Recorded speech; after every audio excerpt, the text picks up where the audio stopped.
नमस्कार. पनीर पराठ्याच्या रेसिपीसाठी सर्वात आधी मी तुम्हाला फिलिंगची रेसिपी सांगत आहे. तर सर्वात आधी पॅनमध्ये थोडंसं तेल घ्यायचं आहे. त्यामध्ये जिरे टाकायचे. जिरे तडतडले की त्यामध्ये आपल्याला टाकायच्या 4-5 हिरव्या मिरच्या. हे मस्त परतून घ्यायचं आहे आपल्याला.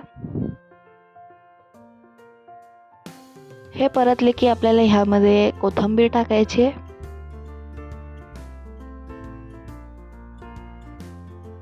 हे सर्व छान परतलं की आपण ह्यामध्ये 1 छोटा चमचा हळद, 1 छोटा चमचा धने जिरे पावडर, 1 छोटा चमचा लाल तिखट पूड टाकायचे. तिखट तुम्ही तुमच्याप्रमाणे हे करू शकता.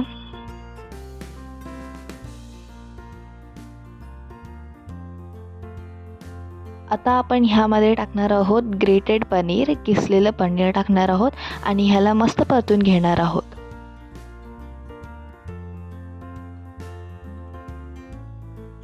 हे चांगले परतले की वरतून थोडीशी अजून कोथिंबीर टाकायची. 1 छोटा चमचा आमचूर पावडर आणि चवीनुसार थोडंसं मीठ टाकून हे सर्व मिश्रण मिक्स करायचं आहे आणि अशाच प्रकारे आपली फिलिंगची रेसिपी तयार झालेली आहे.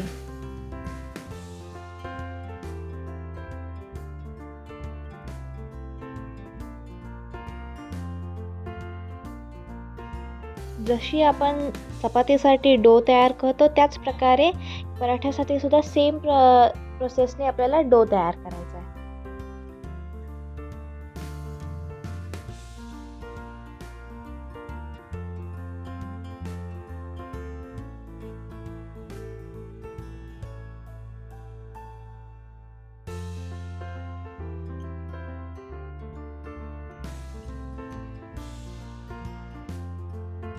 जसंच आपला डो तयार झाला की आपण ह्याला 10 ते 15 मिनटं रेस्टसाठी ठेवूया, जेणेकरून कणिक अशी सॉफ्ट तयार होईल आणि आपले पराठे छान तयार होतील.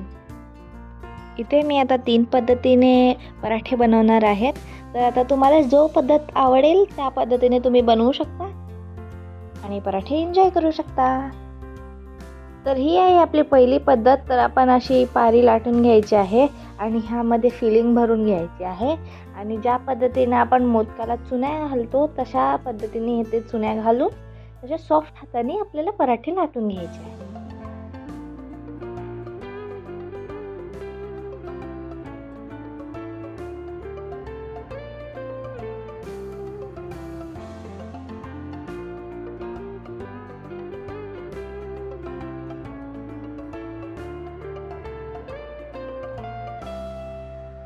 तर ही आहे आपली दुसरी पद्धत. तर इथे पारी लाटून घेतलेली आहे. ह्यामध्ये फिलिंग भरायची आहे आणि असं सॉफ्टली असं फोल्ड करायचं आहे. ही खूप इझी पद्धत आहे, म्हणजे कोणीही करू शकता अशा टाईपचे पराठे. असं मस्त फोल्ड केलं ना की मग ह्यामध्ये पिठामध्ये बुडवायचं आहे आणि मग नंतर हलक्या हाताने लाटून घ्यायचं आहे. असे हे स्क्वेअर टाईपचे पराठे आपले तयार होऊन जातात. आता ही आहे आपली तिसरी पद्धत. ज्या प्रकारे आपण पुरणपोळीचा उंडा बनवतो ना त्याच प्रकारे बनवायचे आहे आणि ह्यामध्ये आपण असे फिलिंग भरायची आणि अलगदशी क्लोज करायची आणि मग याला मस्त अशी गोलाकार लाटून घ्यायची. लाटताना फक्त पराठे जास्त जाड किंवा जास्त पातळ नाही झाले पाहिजे, असे मीडियम साईजचे झाले पाहिजे, जेणेकरून त्याच्या आतली फिलिंग बाहेर नाही आली पाहिजे. आता आपण पॅन गरम करून घेऊया आणि असे पराठे शेकून घेऊया.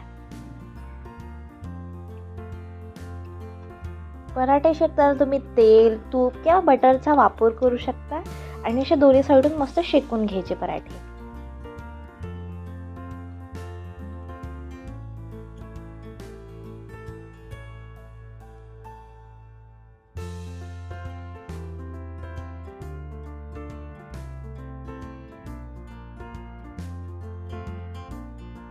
आपला पनीर पराठा रेडी झालेला आहे. तुम्हाला जर व्हिडिओ आवडला असेल तर व्हिडिओला लाईक, शेअर आणि सबस्क्राईब जरूर करा. अशा मस्त मस्त व्हिडिओसाठी A to Z चॅनलला व्हिजिट करा. थँक्यू.